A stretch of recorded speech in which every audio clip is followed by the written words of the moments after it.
on the Bear, you've got off-road style pegs with rubber inserts. Yeah. So the gear lever compensates for that by coming out and taking a turn.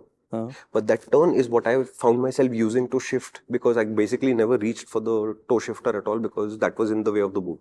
You know, so there's a kink like this, and instead of hitting this, I'm hitting the turn itself, and I'm turning on the. I don't actually need the toe shifter.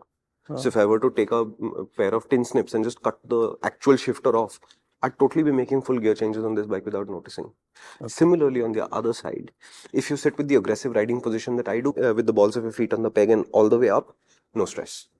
But if you want to sit a little bit more flat, for some reason there is a air gap this big between the rear master cylinder, not master cylinder, the brake servo. So between the brake servo and the frame, there's that much of an air gap, and then there is a cap around it. Yeah. So this is where your heel would normally go. So your foot is always turned into the motorcycle like this if it's flat. So I rode most of the mileage today with my foot on top of the guard that sits around the brake servo.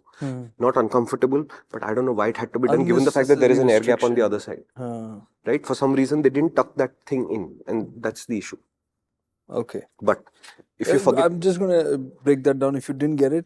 If you sit like this, I mean, with your feet on the foot peg, the balls of your feet on the foot peg, there's something protruding outwards. So you end up keeping your heels on top of that. And if your feet are further down in a more flat position, then it's pushing your right foot out like this. Yeah, your ankle has to stay out. Yeah, so like that. So it's just strange.